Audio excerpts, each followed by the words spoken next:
Good evening. Thanks for joining 6 on your side. I'm Don Nelson. We begin tonight with one of Idaho's busiest highways shut down because of a morning mudslide that brought some massive boulders down on Highway 55. The Idaho Transportation Department closed part of the highway between Garden Valley Road and Smiths Ferry Drive and High Valley Road. The area of the shutdown is 13 miles north of Horseshoe Bend, 14 miles south of Cascade. The road closure was first announced early this morning, and officials say it's a complicated slide to clear. That's because water continues to come down the hillside, and there's a wide variety of debris. One boulder is as big as a pickup truck. It's not just dirt. We've got boulders in there. We've got trees in there. Whenever we come into those other obstacles, we got to take those out, which makes the extraction that much slower.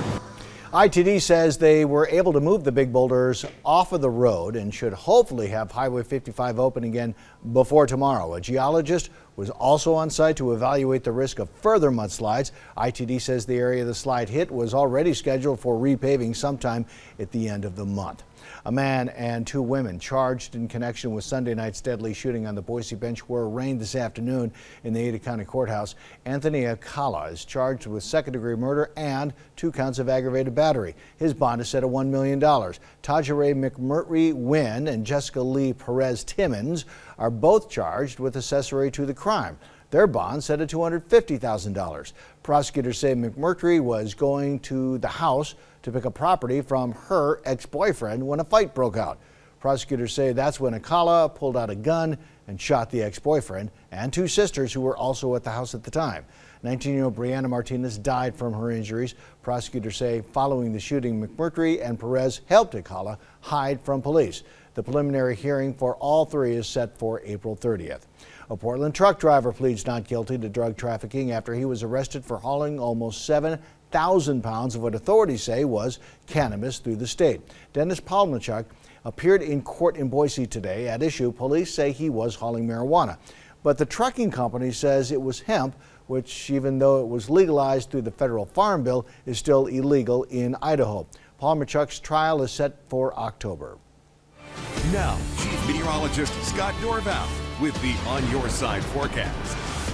Here's a look at your Tuesday evening update. After some gusty breezes and rain yesterday, the gusty breezes today, some blue skies return. Not so bad. A little on the cool side, though. When you look all the way back at 5 o'clock, it was in the 50s, upper 50s, near 60. Got above 60 in Ontario, but that's it. We are headed for a cool overnight. So if you have plans later in the evening, the temperatures will be dropping.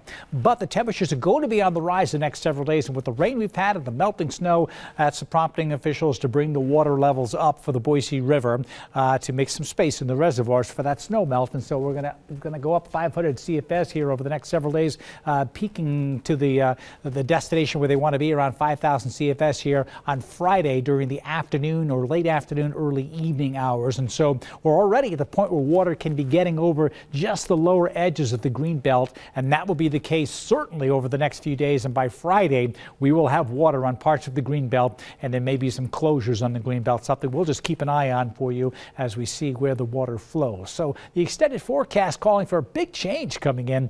The drier conditions have moved in. Now the milder weather will move in and eventually warmer. 63 tomorrow, 71 during the day Thursday, and then on Friday, here's the change. On Friday, we get sunshine in the morning, but and really nice, up to 78 degrees, but in the afternoon, see, this will be a line of thunderstorms that could move through in the later evening. So most of the day could be fine, but if you've got a ball game in the evening, keep an eye to the sky. And remember, if you see lightning, coaches, players, you see lightning, you need to move indoors 30 minutes after the final lightning strikes have passed. That's when you have a chance to head back outside. But again, you've got to be careful. Lightning is very, very dangerous. We'll likely see some on Friday evening.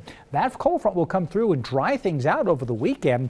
It will be cooler and partly cloudy, and not bad though, in the 60s, seasonable to slightly above average, and then warming up into next Tuesday as well. That is your extended forecast. This is your update in the evening. I'll keep you posted throughout the evening and tonight. Enjoy the nice weather over the next few days.